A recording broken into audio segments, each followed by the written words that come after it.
Hallelujah कलीसिया, hallelujah. मैं विश्वास करती हूँ कि भले ही आपको मैं छू नहीं सकती हूँ, बट ये वचन जो हम 2 दिन हुए हम कर रहे हैं, 2 पार्ट्स में हमने जो किया है, उसके द्वारा परमेश्वर आपके हृदय को छू रहा है, ये मेरा विश्वास है। आमीन। क्योंकि ये वचन मेरा नहीं है, ये परमेश्वर का है, ये आपके लिए है, मेरे लिए है। आमीन। इसको जब भी मैं सिखा रही हूँ तभी मैं बहुत संघर्ष से गुजर रही हूँ। आपको सच्ची कहती हूँ कि बहुत कठिन मुझे जा रहा है, क्योंकि ये परमेश्वर का वचन है।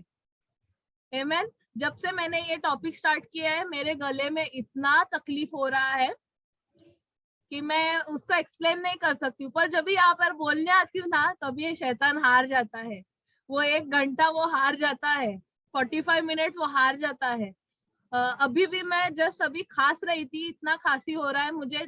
इस मैसेज को लेने से पहले मेरा पूरा गला बैठ जाता है, बट जब भी मैं बोलने आती हूँ तभी शैतान हार जाता है।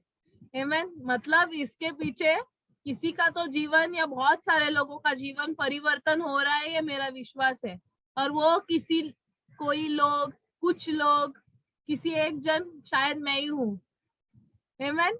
क्योंकि इंसान अपने ही बोलने से बदलता है। जितना हम सीखते हैं, सिखाने से ज्यादा हम खुद सीखते हैं। आमीन। जितना मैं आपके साथ शेयर करती हूँ, उतना मैं और कॉन्शियस होते जा रही हूँ कि क्या अभी ये इस समय बोलने से कुछ फायदा होगा क्या। ये भी एक चॉइस है। मेरी मम्मी मुझे अभी थोड़ा ट्रेन कर रही है, कहाँ बोलना चाहिए और कहाँ नहीं बोलना चाहिए। क्या आपका बात करना हर टाइम जरूरी है, या बिना वजह आप बोल रहे हो, या आपके बोलने से किसी का फायदा हो रहा है या नहीं हो रहा है, या आपका फायदा हो रहा है या नहीं हो रहा है ना। ये भी चीज मैं सीख रही हूँ। तो अभी ये बोलने का जो चीज है, ये डिसीजन मेकिंग का जो मेरा टॉपिक है, उससे मैं बहुत रिलेट कर सकती हूँ। आमीन। और आज जो 7 चीज, आज अगर आपको 8:15 भी बज गए तो प्लीज मेरे मम्मी को आप वहां से बोलिए, आप टाइम मत बताना, ओके। क्योंकि आज ये मुझे कंप्लीट करना है, और आज के 7 पॉइंट्स प्रॉमिस बहुत ही ज्यादा इंटरेस्टिंग है। क्योंकि जब इसके ऊपर मैं मनन कर रही थी, तभी मुझे बहुत मजा आया। क्योंकि इसको पहले मैंने अपने ऊपर देखा कि हाँ, टिक मार्क नहीं, क्रॉस इधर नहीं हुआ है पूरा। तो आइए हम वचन में चलते हैं, और उससे पहले हम प्रार्थना करेंगे। आमीन। धन्यवाद पिता परमेश्वर, इस दिन के लिए हम धन्यवाद देते, आज के शाम के लिए धन्यवाद देते पिता परमेश्वर। क्या आपने पिता परमेश्वर हमें इन 3 भागों में, 3 दिनों में पिता परमेश्वर अपने हमको तैयार किया पिता परमेश्वर, उस युद्ध के लिए पिता परमेश्वर, जो पिता परमेश्वर आपने हमको जिस क्षेत्र में लाया है पिता परमेश्वर, होने देना पिता परमेश्वर कि आज का ये जो भी वचन है, जिन प्रश्नों के ऊपर आज हम मनन करेंगे और उन प्रश्नों को लेकर हमारे जीवन में लेकर चलेंगे पिता परमेश्वर, होने देना पिता परमेश्वर।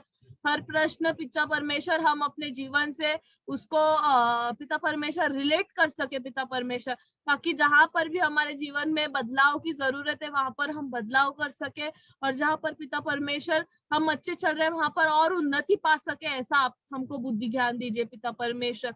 मेरे मन को, मेरे जबान को, मेरे कानों को पिता परमेश्वर, और मेरे हाथ जो आपके वचन को पढ़ते इस समय पिता परमेश्वर, अपने आप को और सभी लोग जो इस समय वचन को सुन रहे, सभी को आपके हाथ में देती हूँ पिता परमेश्वर, ताकि हम पिता परमेश्वर वही बोले, वही सुने, और पिता परमेश्वर वही समझे जो आप हमको समझाना चाहते हैं पिता परमेश्वर, वो नहीं जो हमारा शारीरिक मन समझना चाहता है पिता परमेश्वर।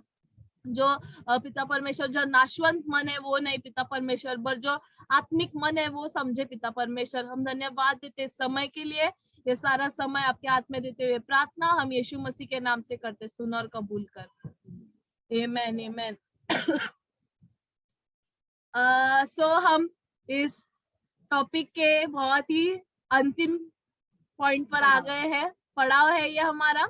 और अगर आपको लगता है कि पहले 2 पड़ाव आपके लिए बहुत ही डिफिकल्ट थे, या फिर बहुत चुनौती दिया है लेस्ली ने हमको 2 दिन में, 5-5 पॉइंट बोलकर हमको बहुत उसके ऊपर सोचने लगा है, तो आज के जो पॉइंट्स है वो आपको और ज्यादा चुनौती वाले हैं। आमेन। और हमको चुनौती होनी चाहिए हमारे जीवन में, क्योंकि अगर हमको कोई चीज एक्साइटमेंट नहीं लाती है या फिर उसके ऊपर हमको ज्यादा सोचने के लिए नहीं लाती ना, तो उसमें मजा नहीं आता है ना। एक चीज हम लोग सोशल वर्क में हम सीखते हैं, जब भी मैं काउंसलिंग करती हूँ, तो एक चीज होता है स्ट्रेस। स्ट्रेस जो चीज होती है वो अच्छी भी होती है और बुरी भी होती है। स्ट्रेस और डिस्ट्रेस कर एक टर्म होता है, और उसमें ऐसा होता है कि कुछ टाइप के स्ट्रेस होते हैं, जो टेंशन होता है। एक होता है, एक बुरा टेंशन होता है, और दूसरा होता है वो अच्छा होता है। तो टेंशन लेना भी अच्छी बात है, नहीं भी लेना अच्छी मतलब नहीं लेंगे तो टेंशन की बात है। अगर आपके बच्चे का एग्जाम है और वो टेंशन नहीं ले रहे तो ये टेंशन की बात है। और अगर बिना कारण आपको टेंशन आ रहा है तो वो भी टेंशन की बात है। तो हमारे जीवन में भी परमेश्वर का वचन भी ऐसे ही काम करता है। अगर परमेश्वर के वचन हमारे जीवन के द्वारा प्रकट नहीं हो रहे हैं, उसके योजना के अनुसार अगर हम नहीं चल रहे, तो हमको टेंशन लेना है। आमेन। और अगर उसके कार्य में हम चल रहे हैं, बट बहुत ही अच्छा चल रहा है रास्ता, उसमें खड़बड़ खड़बड़ नहीं है, तो और टेंशन की बात है, क्योंकि फिर हम सेफ साइड पर है, हम बहुत सेफली खेल रहे हैं। और ये सेफ कुछ टाइम के लिए ठीक है, पर बहुत टाइम के लिए नहीं। अब तक हमने बहुत सेफली हमारा लाइफ ले लिया है, हमारा विश्वासी जीवन को, बट अभी वो टाइम नहीं है। आपको पता है अफगानिस्तान में क्या हो रहा है? किसी को न्यूज पता है अफगानिस्तान में क्या हो रही है? न्यूज, अफगानिस्तान के जो प्रेसिडेंट और जो बड़े बड़े मंत्री थे, सब देश छोड़ के भाग गए हैं, क्योंकि वहां पर तालिबानी जो लोग हैं, जो आतंकवादी है तालिबानी, वो घुस गए हैं अफगानिस्तान में। वो लोगों ने पूरा कैप्चर कर लिया है, और वहाँ की परिस्थिति बहुत बेकार है। अभी उस समय में अगर वहां पर हम होते तो हम क्या करते? सोचिए उन लोगों का, जो मसीह लोग अफगानिस्तान में है, उनके जीवन में अभी परमेश्वर कैसा कार्य करेगा, उनके जीवन के द्वारा कैसा कार्य करेगा अगर वो गुनगुने मसीह लोग हैं तो। अगर वो अपने चॉइसेस लेकर बैठे हैं, और अगर अभी वो तालिबान लोग अगर सब मसीह लोगों को लेकर अगर गोली से उड़ाएंगे, तो कितने लोग स्वर जाएंगे?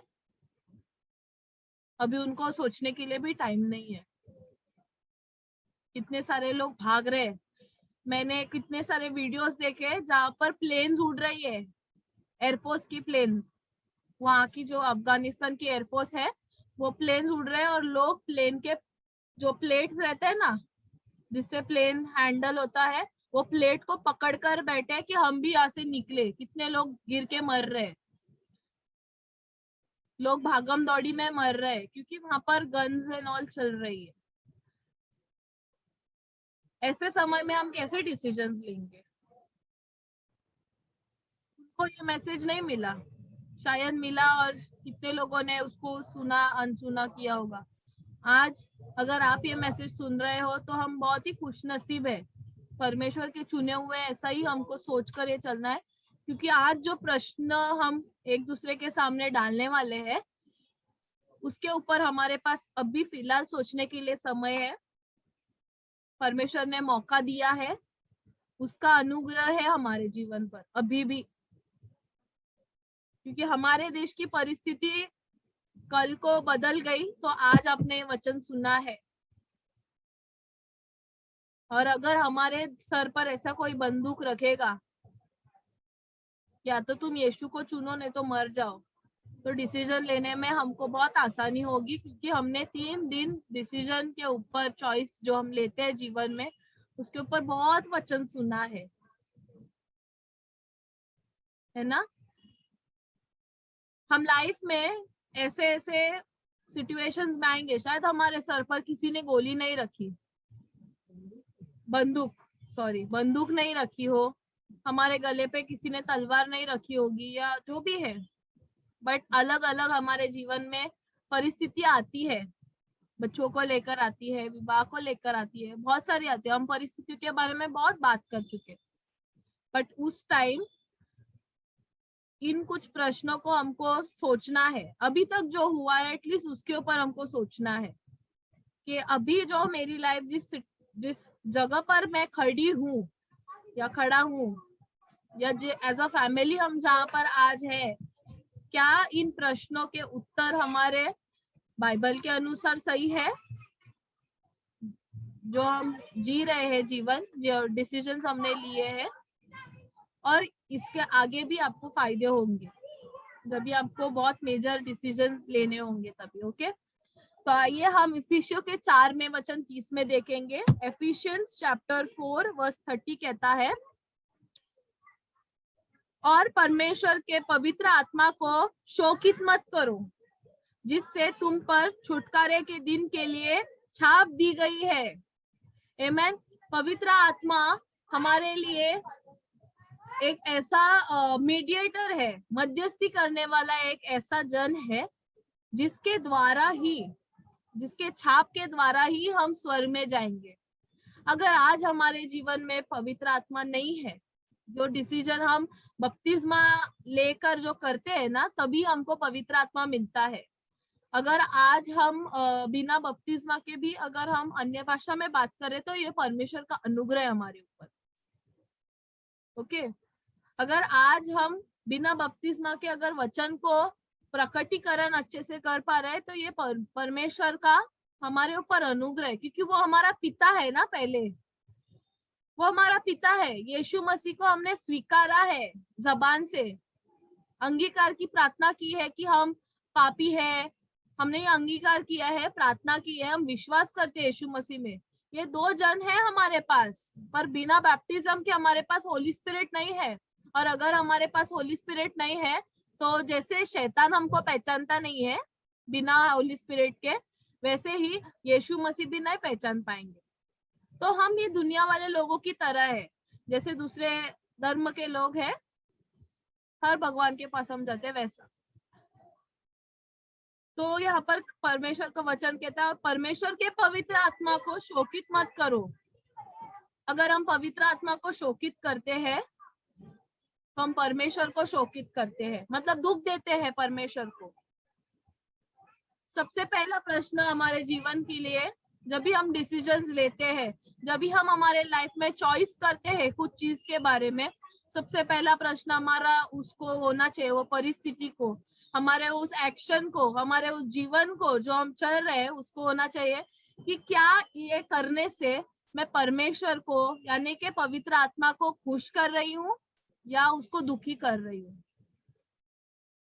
मैंने एक बार पवित्र आत्मा के ऊपर मैसेज दिया था, जिसमें मैंने बोला था कि पवित्र आत्मा एक मनुष्य है जिसको हम देख तो नहीं सकते बट हम महसूस कर सकते हैं। और अगर हम उसको महसूस कर सकते हैं, वो भी महसूस करता है, उसको भी फीलिंग है। उसको या तो हम खुश कर सकते हैं, वो हमको हंसा सकता है, हम उसको हंसा सकते हैं। वो रोता है, हम भी रोते हैं। यीशु भी रोया, यीशु परमेश्वर था तो भी वो रोया क्योंकि उसके अंदर पवित्र आत्मा थी। आमेन। यूहन्ना का 8 में वचन 28 और 29 कहता है, जॉन चैप्टर 8 वर्स 28 टू 29 कहता है, तब यीशु ने कहा कि जब तुम मनुष्य के पुत्र को ऊंचे पर चढ़ाओगे तो जानोगे कि मैं वही हूँ और अपने आप से कुछ नहीं करता, परंतु जैसे पिता ने मुझे सिखाया है वैसे ही ये बातें कहता हूँ। और मेरे भेजने वाले मेरे साथ है, उसने मुझे अकेले नहीं छोड़ा, क्योंकि मैं सर्वदा वही काम करता हूँ जिससे वह प्रसन्न होता है। कौन प्रसन्न होता है? वो प्रसन्न होता है। बहुत सारे मसीह लोगों के घरों में ऐसा होता है कि कुछ फैमिली मेंबर्स खुश नहीं होते हैं हमारे मसीह जीवन से, क्योंकि हम मसीह बने हैं। वो शायद आपके माता पिता होंगे, आपके बच्चे होंगे, आपका पति या पत्नी होगा, कोई भी हो सकता है, या फिर सभी लोग मसीह है घर में, पर कुछ गुनगुने मसीह होते हैं जो सब कुछ जानते हैं बट वैसा चलना नहीं चाहते हैं। और एक टीम होती है या फिर एक जन होता है सिंगल, जो पूरा अंगार के ऊपर होता है पवित्र आत्मा के, और वो बोलता है नहीं ये गलत है, मैं नहीं करूंगा, आज संडे है, भले ही मेरे घर में शादी है पर तो भी मैं कलीसिया में जाऊंगा क्योंकि वो मेरा प्रायोरिटी है। ये ऐसे सिचुएशंस में बहुत हम फंसते हैं। हमारे फैमिली को कोई फैमिली फंक्शन में बुलाते नहीं है क्योंकि उनको पता है, एक तो हम जाते नहीं है, दूसरा उनको पता है कि ये नहीं आएंगे क्योंकि आज संडे है, सैटरडे है, इनका कलीसिया होगा लॉकडाउन होने के बावजूद, क्योंकि हम जानते हैं वहां पर जाकर क्या होगा। एक तो हमारे पास लोग आएंगे नहीं क्योंकि हम मसीह है ना, उनको पता है हम उनकी जैसे चुगली चबाड़ी में हम भाग नहीं लेंगे, जिसके शादी में जाते उसकी चुगली करते हम, उसके बारे में बुरा भला कहते, हम दारू वगैरह नहीं पियेंगे उनको पता है, हम नाच गाना नहीं करेंगे उनको पता है। तो वहां पर जाने से अच्छा हम कलीसिया जाए। हमारा जीवन आज जो है, अगर हम कुछ बिजनेस कर रहे हैं, लाइफ के कुछ क्षेत्र में हम चल रहे हैं, तो हमें यह देखना जरूरी है कि क्या ये मेरे कार्य से परमेश्वर दुखी होता है या खुश होता है। आमेन। दूसरा प्रश्न, ये जो कार्य मैं कर रहा हूँ या कर रही हूँ, क्या ये मेरे शारीरिक अभिलाषा को पूर्ण करने के लिए है या ये पवित्र आत्मा को खुश करने के लिए है। एक चीज होता है, अगर हम वचन में जाएंगे फिर देखेंगे आगे, गलतियों के 5:16 हम देखेंगे, गलेशियंस 5:16, पर मैं कहता हूँ आत्मा के अनुसार चलो तो तुम शरीर की लालसा की रीति से पूरी न करोगे। आमेन। आत्मा यहाँ पर ना, अगर हमको परमेश्वर के वचन के आधारित चलना है, अगर चाहते हैं ना कि परमेश्वर हमारे जीवन में उसके योजनाओं को पूरा करे, अगर हम उसकी योजनाओं को जानना चाहते हैं, उसके वचन के आधारित अगर हम हमारे डिसीजन या चॉइसेस लेना चाहते हैं, तो आत्मा की बहुत जरूरत है, हमको पवित्र आत्मा की बहुत जरूरत है। वही हमको गाइड करता है। मैं डायरेक्टली यीशु मसीह या फिर परमेश्वर बाइबल खोल के नहीं दिखाएंगे ये वचन देखो, ऐसा नहीं, पवित्र आत्मा हमसे बातें करेंगे तभी। आमेन। क्योंकि वो एक हमारे लिए गाइड है, वो हमारे लिए एक हेल्पर है। आमेन। वो हमारे साथ रहता है, हमारे भीतर रहता है। आमेन। इसके लिए अगर पवित्र आत्मा नहीं होगा तो बहुत डिफिकल्ट है हमारे लिए होना। यहाँ पर वचन कहता है, पर मैं कहता हूँ आत्मा के अनुसार चलो। परमेश्वर के आत्मा के अनुसार हमको चलना बहुत जरूरी है, वरना ये दुनिया में शरीर की लालसाओं को पूरा करने में ही हम लगे हैं। हम क्या खाएंगे, क्या पिएंगे, क्या पहनेंगे, कहाँ जाएंगे, किसके साथ जाएंगे, कितने बजे जाएंगे, चर्च कभी खत्म होगा, ये वचन कभी खत्म होगा, है ना। क्या ये हम हमारे पापी जो हमारा जो नेचर है ना, स्वभाव है हमारा, पापी स्वभाव को हम प्रकट कर रहे हैं या पवित्र आत्मा को प्रकट कर रहे हैं कुछ कार्य करने से। ये वचन हम नहीं पढ़ेंगे, पर प्लीज लिख के लीजिए या फिर आपका बाइबल ओपन पर मार्क कीजिए, यही पॉइंट को लेकर 16 से हमने पढ़ा ना, तो आप 23 तक पढ़ सकते हैं। सेम चैप्टर में हमने एक ही वचन पढ़ा ना, गलतियों 5:16 पढ़ा है, आप 23 तक पढ़ सकते हैं। जब भी आप इसके ऊपर मनन करोगे तो 23 तक प्लीज पढ़िए, इसका और आपको प्रकटीकरण मिलेगा। आमेन। क्योंकि हमारे पास टाइम नहीं है और पॉइंट्स ज्यादा है, तो मैं आपको कह रही हूँ 23 वर्ष तक आप पढ़िए। क्या ये कार्य जो भी हमारे जीवन में, अगर हम कुछ बना रहे हमारे फ्यूचर के लिए, जो भी है, करियर हो या कुछ भी हो, क्या ये हम हमारे शरीर की लालसाओं को पूर्ण करने के लिए कर रहे हैं या परमेश्वर के जो फ्रूट्स ऑफ द स्पिरिट है, गिफ्ट्स ऑफ द स्पिरिट है, उसके द्वारा कर रहे हैं। आमेन। तीसरा चीज, 1 कोरिन्थियंस 10:31 हम देखेंगे। 1 कोरिन्थियंस चैप्टर 10:31, सो तुम चाहे खाओ, चाहे पियो, चाहे जो कुछ करो, सब कुछ परमेश्वर की महिमा के लिए करो। आमेन। सब कुछ परमेश्वर की महिमा के लिए करो। तीसरा प्रश्न, जो भी कार्य हम करते हैं, जो भी बात हम करते हैं, है ना, ये सब हमारा डिसीजन के द्वारा ही होता है। मेरी मम्मी हमेशा कहती है और बाइबल भी कहता है कि जो तुम बोलते हो ना वो तुम्हारे मन में होता है, जो मन में होता है वो जबान पे आता ही है।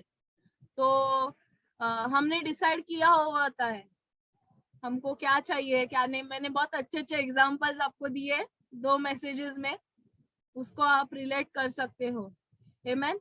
तो क्या जो कार्य हम करते हैं परमेश्वर का, जो जो भी कार्य है, आमेन, वो परमेश्वर का हो हमारे जीवन से आधारित, वो परमेश्वर का आकर्षण करने के लिए है या लोगों का आकर्षण करने। बहुत टाइम हम कलीसिया में भी लोगों को देखे हैं जो आते हैं मिनिस्ट्री में, पर वो लोगों को आकर्षित करते हैं और लोग आकर्षित होते हैं। नए लोग अगर हम आते हैं कलीसिया में तो उनको परमेश्वर नहीं पता है। हमारा काम होता है कि हम उनको परमेश्वर को प्रकट हो। आमेन। उनको परमेश्वर दिखना चाहिए हमारे में। और अगर वो हमारे पीछे पीछे हमारी पूंछ बनकर अगर घूमते हैं, इसका मतलब है वो परमेश्वर के लिए नहीं हमारे लिए आए हैं। अगर आप मिनिस्ट्री कर रहे हो तो किसके लिए कर रहे हो? सामने वाला मनुष्य किसको देखकर वो कलीसिया में आता है? मेरे मम्मी ने एग्जाम्पल दिया ना आपको उस दिन, वो लेडी का, याद है आपको मैसेज में? मुझे थोड़ा थोड़ा याद है कि वो आदमी के साथ बात कर रही थी फोन पे, है ना। ऐसे हम किसको देखते हैं? अगर मैं, है ना, हम किसको आकर्षित होते हैं? अगर मैं सुजाता आंटी के साथ मिनिस्ट्री करती हूँ तो अगर सुजाता, मेरा काम है, मुझे मेरे पास्टर ने बोला है कि ये जो एल्डर्स की जो मिनिस्ट्री है आप संभालो, और मेरे अंडर सुजाता आंटी है, तो क्या सुजाता आंटी मेरे द्वारा परमेश्वर को देखती है? मेरे अंदर जो परमेश्वर है उससे आकर्षित होती है या मेरी मीठी मीठी बातों से होती है? क्योंकि उनको अच्छा लगता है मेरे बात सुनकर, उनको थोड़ा मन को शांति मिलता है मेरी 10 मिनट की प्रार्थना सुनकर, उससे आकर्षित होती है, या जो परमेश्वर मेरे द्वारा उनसे बात करते हैं उससे आकर्षित होती है? बहुत जरूरी है।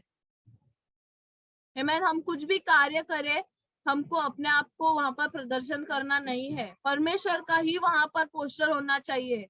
हमारे द्वारा सिर्फ यीशु मसीह दिखना चाहिए। आमेन। फिलिपियो 2:3 क्या कहता है हम देखेंगे। फिलिपियंस चैप्टर 2:3 कहता है, विरोध या झूठी बड़ाई के लिए कुछ ना करो। यह अलग पॉइंट है। विरोध या झूठी बड़ाई के लिए कुछ ना करो, पर दीनता से एक दूसरे को अपने से अच्छा समझो। यह बच्चों में और यंग लोगों में बहुत होता है, और यंग इसके अलावा लेडीज लोग में एक दूसरे से अच्छा हमको बनना है। परमेश्वर का वचन कहता है अच्छा बनो, पर अपने आप से ज्यादा सामने वालों को अच्छा समझो। आमेन। क्यों समझो? क्योंकि वो बड़ी है मेरे से उम्र में, या फिर वो अभी जब भी नहीं आई इसके लिए समझो? नहीं, क्योंकि उसके अंदर पवित्र आत्मा है, उसके अंदर परमेश्वर है, इसके लिए समझो। आमेन। अगर उसके अंदर अभी तक पवित्र आत्मा नहीं आया तो भी उसको अच्छा समझो। आमेन।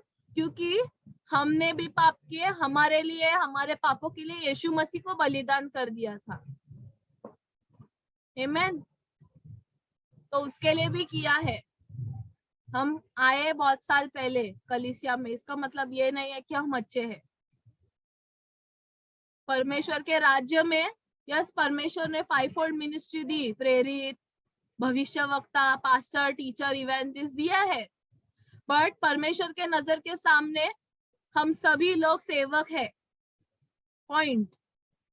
ये तो सिर्फ कलीसिया हम जो इधर पृथ्वी पर है इसके लिए, ये चलाने के लिए परमेश्वर ने हमको ऑर्डेन किया है, पर परमेश्वर के राज्य में हम सभी लोग सेवक है, हम सभी एक समान है। आमेन। कोई भी डायरेक्ट पास्टर नहीं बना है, सभी लोगों ने कुर्सियां पहुंची है, सभी लोगों ने ब्रेड एंड वाइन ऑफरिंग किया है। आमेन। हम सभी को एक दूसरे को एक अपने से अच्छा समझना है। आमेन। फोर्थ पॉइंट, फोर्थ क्वेश्चन हमको जो पूछना है, जो कार्य हम कर रहे हैं, क्या इससे मैं परमेश्वर यीशु मसीह की और ज्यादा सेवकाई कर सकती हूँ? मैंने जो जीवन में मेरे जो डिसीजंस लिए हैं, क्या इसके द्वारा मैं यीशु मसीह की सेवकाई कर सकती हूँ? क्या मुझे टाइम मिलेगा? क्या मैं मेरा कमिटमेंट दे सकती हूँ? कितने सारे लोग कलीसिया में आते हैं बट वो कमिटमेंट नहीं देते हैं कोई भी मिनिस्ट्री में। कितने सारे सालों से वो कलीसिया में आते हैं बट उनका कुछ कमिटमेंट नहीं है। प्रार्थना नो, वचन नो, कुछ भी चीज के लिए वो कमिटमेंट नहीं दे पाते हैं। क्या ये जीवन फिर कोई काम का है? अगर मेरा यीशु मसीह का मैं सेवकाई नहीं कर सकती हूँ तो मेरे ये काम का, मेरे कॉलिंग का क्या फायदा? कभी कभी लोग अपनी बुलावट को पहचानते हैं, वो जानते हैं कि ये ना मेरा क्षेत्र है काम करने का, बट अगर इससे परमेश्वर की महिमा नहीं होती है तो फिर क्या? दूसरा तीमोथियो 2 में हम देखेंगे, सेकेंड तिमोथी 2 में 21 और 22, दूसरा तीमोथियो 2 में वचन 21 और 22 कहता है, यदि कोई अपने आप को इनसे शुद्ध करेगा तो वह आदर का बर्तन और पवित्र ठहरेगा और स्वामी के काम आएगा और हर एक भले काम के लिए तैयार होगा। जवानी की अभिलाषाओं से भाग, और जो शुद्ध मन से प्रभु का नाम लेता है उनके साथ धर्म और विश्वास और प्रेम और मेल मिलाप का पीछा कर। आमीन। कलीसिया में बहुत टाइम ऐसे होता है कि हम धर्मीय लोगों के पीछे भागते हैं सिर्फ प्रार्थना के लिए, वो भी ऐसी प्रार्थनाओं के लिए जो चीज नाशवंत है उसके लिए हम प्रार्थना करते हैं। बहुत कम लोग हैं सोलोमन के जैसे जो बुद्धि मांगते हैं। परमेश्वर ने उसको पूछा, सोलोमन तुझे क्या दूं मैं? उसने बोला, परमेश्वर जो चीजें आपने दी है ना मुझे, वो नहीं, अभी मुझे ये सब चीजों को, ये राज्य को चलाने के लिए बुद्धि ज्ञान दो, उसकी जरूरत है मुझे। उसने देखा था उसके पिताजी ने क्या किया, इतना सब होकर, है ना। वो एक ऐसी स्त्री से जना था जिसको अशुद्ध माना जाएगा आज के तारीख में, किसी और की स्त्री, पर यह बुद्धिमान था, इसने बुद्धि मांगी। कुछ नहीं चाहिए, ये सब चीजें हमारे लिए नाशवंत चीजों के लिए हम प्रार्थना करते हैं, मुझे घर दो, पैसा दो, इसकी जरूरत है हमें, बट क्या इतनी जरूरत है कि हम 15 साल 17 साल सिर्फ यही प्रार्थना लेकर बैठते हैं? बच्चों को त्यागते नहीं है, वो बच्चा भी नाशवंत है, हमारा शरीर भी नाशवंत है। हम रुकते हैं बुढ़ापे तक अपनी बुलावट को जानने के लिए, फिर बुढ़ापा आता है, फिर हम बाहर नहीं जा सकते, हम चल नहीं सकते, हम ट्रैवल नहीं कर सकते हैं। पर एक चीज है जो हम कर सकते हैं, हम प्रार्थना का इंटरसेशन कर सकते हैं। पर हम क्या करते हैं, अभी भी अपने बच्चों के लिए हमको प्रार्थना करनी है, अभी भी अपने पोतों के पीछे हमको भागना है, वो इधर जाओ उधर जाओ, इधर मत जाओ उधर मत जाओ, ऐसी चीजों में हम इतना व्यस्त हो जाते हैं कि हम भूल जाते हैं हम किस कारण के लिए इस पृथ्वी पर आए हैं। कलीसिया के लोग बहुत भाग्यवान हैं। परमेश्वर ने सच्ची में जो अनुग्रह शब्द है ना, उसको हम बहुत आ, मतलब मिसअंडरस्टैंड किए हैं। हमको लगता है अनुग्रह क्या है, हमको पापों से मुक्ति मिली, वो अनुग्रह, उससे बढ़कर है अनुग्रह। दुनिया में लोगों को पता नहीं उनकी बुलावट क्या है, वो इस दुनिया में क्यों आए हैं। हमारे एनजीओज में इतने सारे जवान लोग, फिर कुछ कुछ कपल्स जान देने की सोचते हैं, सुसाइड करने का। क्यों? उनको पता नहीं है जीवन में क्या करना है। वो लोन नहीं फेड पाते हैं, या फिर उनका ब्रेकअप हो जाता है प्यार में, बीवी छोड़कर जाती है, बच्चे नहीं जन्म पाते हैं, तो क्या करना है? जान दे देना है। क्यों? अभी क्या करूं मैं? और क्या है मेरे पास? अभी इतनी सारी प्रॉपर्टी है, किसके नाम करूं? उससे अच्छा मैं मर जाऊं। ऐसे सेंटेंसेस होते हैं उनके पास। हमारे पास यीशु मसीह है, पवित्र आत्मा है, तो भी हम बोलते अरे ये बूढ़े शरीर से मैं क्या करूं। पवित्र आत्मा आपके अंदर है। यीशु मसीह ने अपना मंदिर बनाया है आपके अंदर। मंदिर बनाने के लिए उधर यूपी में बहुत झगड़े हो रहे हैं, खून खराबे हो रहे हैं मंदिर बनाने के लिए। और आपके अंदर जो मंदिर बना है उसको हम भूल जाते हैं और हम भागते हैं पास्टर के पीछे, ये सिस्टर के पीछे, वो सिस्टर के पीछे, वो मीटिंग में, वो मीटिंग में। आपके अंदर जो मंदिर है उसको हमको सुंदर बनाना है, उसके ऊपर हमको ध्यान देना है। उसकी सीढ़ियां हम और कितनी अच्छी बनाए, उसके अंदर जो लाइट है वो कैसे प्रकट होगा। लोग दिए लगा रहे हैं, इधर हॉस्पिटल में लोगों को खून नहीं है पर उधर दिए लगाने के लिए पैसे है कि वो और कितना चमकेगा। अगर दुनिया के लोग ऐसे सोच सकते हैं, जो हमारे अंदर प्रकाश का परमेश्वर है उसको हमने डिम करके रखा है। क्यों? क्योंकि हमको पता नहीं क्या करने का।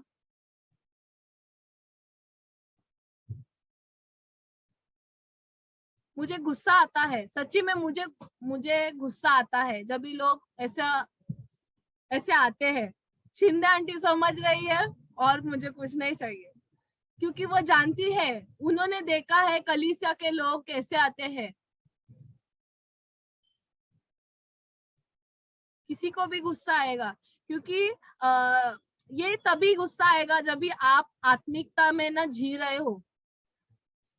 अगर आपको गुस्सा नहीं आता, इन बातों को आप अगर नहीं समझ पाते हो, प्लीज प्रार्थना कीजिए आज रात को परमेश्वर से कि परमेश्वर, या जो वचन दिया है ना उसको समझने की मुझे आप ना क्षमता दीजिए। परमेश्वर का हृदय मांगना हमको बहुत जरूरी है। मैं शायद ऑफ ट्रैक जा रही हूँ वचन से, बट जो पवित्र आत्मा मेरे द्वारा बोल रहा है वही मैं बोल रही हूँ आपसे। परमेश्वर का हृदय मांगिए। ये समय है आपके पास, आपको दिया है, ये अनुग्रह है। परमेश्वर आपको हर दिन यहाँ पर ब्रेड तोड़ने की मौका देता है। पाकिस्तान में, चाइना में, वो अफगानिस्तान में ब्रेड नहीं तोड़ सकते हैं, उनके पास बाइबल भी नहीं है, उनके पास फोन, कैमरे, इंटरनेट भी नहीं है। उनको वही फोन में दिखता है जो उनका गवर्नमेंट दिखाता है। हम जरूर हमारे गवर्नमेंट को कोसते हैं क्योंकि हमको थोड़ी परेशानी हो रही है, बट अभी भी हमारे पास मौका है, यह अनुग्रह है। अभी भी हम बहुत कुछ पढ़ पाते हैं, बहुत अलग अलग लोगों को सुन पाते हैं। आमेन। तो हम फिर से वचन पर आते हैं कि हमको अपने आप को क्वेश्चन करना है कि जो आज मैं जीवन जी रहा हूँ, जो डिसीजंस मैं आगे लेने वाला हूँ, या जो मैंने लिए हैं, जिसमें अभी मैं जी रहा हूँ, या जो चीजों के बारे में मैं सोच रहा हूँ, क्या इससे परमेश्वर की सेवकाई मेरे से होगी। आमेन। अगर नहीं होगी, प्लीज प्रार्थना कीजिए, अपने लाइफ को अल्टर कीजिए। 5वां प्रश्न बच्चों के लिए। अगर आप किसी के भी बच्चे हो, छोटे बड़े बूढ़े, अगर आपके अभी भी और बूढ़े माता पिता है, या फिर आप किसी के आत्मिक बच्चे हो, तो ये हम सभी के लिए है। आमेन। हम यहाँ पर कोई भी अनाथ नहीं है। अगर आपका कोई आत्मिक शारीरिक माता पिता नहीं है तो स्वर्गीय पिता हमारा है, तो ये वचन हमको लागू होता है। आमेन। क्वेश्चन ये है कि जो कार्य हम कर रहे हैं, ये मेरे लिए बहुत बड़ी चुनौती थी जब भी मैं मेरे स्कूल लाइफ से कॉलेज लाइफ में आ रही थी। हम बहुत डगमगा जाते हैं। मैं जब भी कुछ करती थी, मेरे मम्मी पापा मुझे पूछते थे, मेरा छोड़ो, परमेश्वर को अच्छा लगेगा क्या? ये उस पर ही आधारित है। मेरा प्रश्न ये है, परमेश्वर ने हमको ये प्रश्न दिया है कि ये जो कार्य हम कर रहे हैं, क्या ये हम डिसोबीडियंस में कर रहे हैं? What is disobedience? आज्ञा न पालन करना जो हम कर रहे हैं, क्या ये वो है? यानी कि हमारे जो आत्मिक पिता है, यहाँ पर पृथ्वी के माता पिता जो भी है, हम आत्मिक माता पिता भी पृथ्वी पर ही है ना, या किसी का हवे में है? यहीं पर है, मैं विश्वास करती हूँ। मैं यहाँ पर मोस्टली मेरे डैडी मम्मी होंगे, किसी यूथ के लिए सतीश भैया गुड़िया भाभी होंगे, जो भी है। कभी कभी जिसने हमको कलीसिया में लाया, जिसके वजह से हम परमेश्वर में आए, वो हमारे आत्मिक पिता, और उसमें कुछ बुराई नहीं है। ओके, जो भी आपको आत्मिकता में आपको बढ़ाते हैं, आपको लेकर चलते हैं, वो आपके आत्मिक माता पिता है। आमीन। कभी कभी वो हमसे छोटे हो सकते हैं, कभी बड़े हो सकते हैं, उसका उम्र का कुछ नहीं होता है। आत्मिक माता पिता और शारीरिक माता पिता, या फिर जिनको हम माँ बाप के समान, माता पिता के समान समझते हैं, है ना? क्या इससे उनको दुख होता है? ये मेरा आपको प्रश्न है। ये मुझे भी प्रश्न परमेश्वर ने पूछा। ये मैं अराउंड 21 ईयर्स से इसको क्वेश्चन करती हूँ। कभी कभी दुख होता है, बहुत दुख होता है, कभी कभी खुशी होती है। आमीन। इफिसियों के 6 में हम पढ़ेंगे, इफिसियों के 6 में 1 से 2 हम पढ़ेंगे। Ephesians chapter 6 verse 1 to 2। हे बालकों, प्रभु में अपने माता पिता के आज्ञाकारी बनो। ये बहुत कठिन है हमारे लिए, बहुत कठिन है। प्रभु में अपने माता पिता के आज्ञाकारी बनो, क्योंकि यही उचित है। यीशु मसीह ने बट और एंड वहां पर कुछ नहीं लिखा, क्योंकि, because this is it, because this is right, क्योंकि यही उचित है। अपने माता और पिता का आदर कर, आदर करो, यह पहली आज्ञा है, जिसके साथ प्रतिज्ञा भी है। आमीन। यह आज्ञा है। यहाँ पर हम प्रतिज्ञा नहीं पढ़ेंगे, क्योंकि हम प्रतिज्ञा की बहुत, हम लोग प्रतिज्ञा में ही चल रहे हैं इतने दिनों से, इतने सालों से हमारा जीवन ही प्रतिज्ञा में निकला है, क्योंकि हम आज्ञा देखना चाहिए अभी। आमीन। वरना कोई और हमारे जीवन पर आज्ञा करेगा, हम उसके सामने झुकेंगे और हम नष्ट हो जाएंगे। आमीन।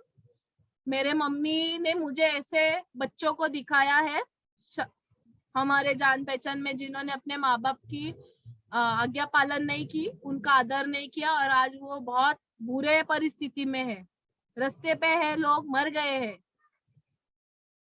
कुछ ऐसे लोग हैं जो अभी भी जिंदा है, वो विश्वासी लोग नहीं है, और करोड़ों के मालक है।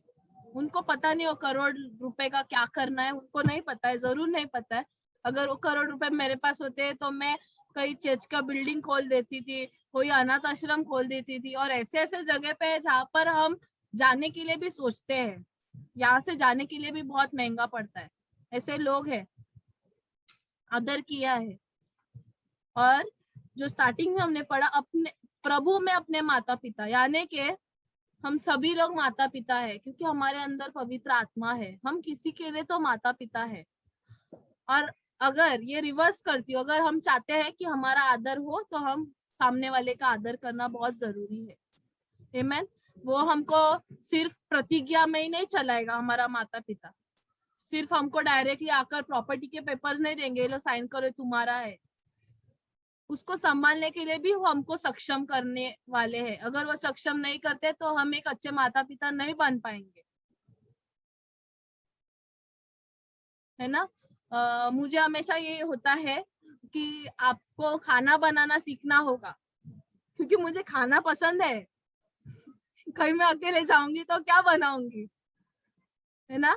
मुझे अच्छा नहीं लगता है किचन में जाना, पर मुझे जाना ही पड़ेगा, एक ना एक दिन तो जाना ही पड़ेगा, नहीं तो पवित्र आत्मा मेरे को टाइम, क्या, मुझे टाइम ट्रैवल कराएंगे, और मुझे ये जगह से, मेरे ये कुर्सी में से जहाँ पर मैं बैठती हूँ, जहाँ पर मुझे डायरेक्टली प्लेट में सर्व होता है, वहां से उठाकर किचन में बंद कर देंगे, अगर मैं उसकी आज्ञा पालन नहीं करती हूँ तो। नहीं तो मुझे खाना नहीं मिलेगा, मैगी भी नहीं मिलेगा, कुछ नहीं। हमको सक्षम होना बहुत जरूरी है। आमीन। हमको देखना है कि क्या ये मेरे कार्य से मेरे माता पिता खुश होते हैं, जिन्होंने मुझे बढ़ाया है। आमीन। क्या उसको मैं दुख पहुंचा रहा हूँ, है ना? नेक्स्ट क्वेश्चन, कि क्या मेरे इस कार्य से मैं किसी के रास्ते का कांटा बन रहा हूँ, अड़चन बन रहा हूँ, फिर कोई भी तरह की अड़चन होगी, वो खास करके आत्मिकता में। आमेन। आत्मिकता में आत्मिकता में का मतलब है कि अगर मेरे चाल चलन से, शिंदे आंटी का ही मैं एग्जांपल लेती हूँ, Shinde aunty don't feel bad, okay, I love you. मेरे चाल चलन से, मेरे व्यवहार से, मेरे चॉइसेस से क्या शिंदे आंटी के का जो जीवन है परमेश्वर में, उसमें कोई बाधा आ रही है? अगर शिंदे आंटी को मैं, जैसे मैंने पहले पॉइंट्स में बताया कि मैं अपने आप को उनको प्रदर्शन कर रही हूँ, तो शिंदे आंटी की आत्मिक बढ़ोतरी नहीं होगी, तो मैं उनके जीवन में अड़चन हूँ। आमेन। हम देखेंगे वचन क्या कहता है। रोमियो 14 में 21 कहता है, रोमन्स चैप्टर 14 वर्स 21 कहता है, भला तो यह है कि तू न मांस खाए और न दाख रस पिए, न और कुछ ऐसा करे जिससे तेरे भाई ठोकर खाए। दूसरा हम वचन पढ़ेंगे मत्ती 18 में, ये कनेक्शन में है। मत्ती 18 में 6 से 7, मैथ्यू चैप्टर 18 वर्स 6 to 7 कहता है, पर जो कोई इन छोटों में से जो मुझ पर विश्वास करता है, एक को ठोकर खिलाए, उसके लिए भला होता कि बड़ी चक्की का पाटा उसके गले में लटकाया जाता और वह गहरे समुद्र में डुबाया जाता। ठोकरों के कारण संसार पर हाय, ठोकरों का लगना अवश्य है, पर हाय उस मनुष्य पर जिसके द्वारा ठोकर लगती है। परमेश्वर कहता है हाय है, मतलब ये हमारे लिए अगर श्राप जैसा है। अगर हम किसी के जीवन में, आत्मिक जीवन में ठोकर का कारण है, तो हमारे ऊपर हाय है। तो परमेश्वर हमको दाख और मांस में भाग भी लेने के लिए मना करते हैं। आमेन। पर यीशु मसीह के मृत्यु के द्वारा हमारे ऊपर अनुग्रह है, इसके लिए हम माफी मांग सकते हैं। आमेन। हमको एक आदर्श बनना बहुत जरूरी है। आमेन। जैसे उदाहरण के लिए, कभी कभी कलीसिया में कोई लड़की आएगी, लड़का आएगा, या फिर कोई और स्त्री के या पुरुष के आकर्षण में, शारीरिक आकर्षण में ठोकर खाते हैं, या फिर हम एक प्रचार करते हैं और हमारा जीवन अलग होता है। यूजुअली प्रचार के रिलेटेड थोड़ा टफ ही होता है, क्योंकि वो चुनौती है हमारे लिए, बट हम जो सिखाते हैं उसको हमको पालन करना बहुत जरूरी है, वरना हम लोगों के जीवन में ठोकर का कारण बनते हैं। आमेन। लास्ट पॉइंट,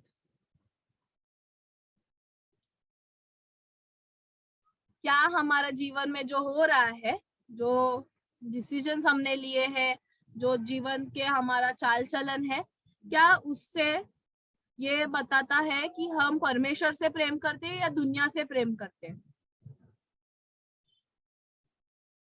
क्या हम परमेश्वर से प्रेम करते हैं या इस सृष्टि से प्रेम करते हैं जो नाशवंत है?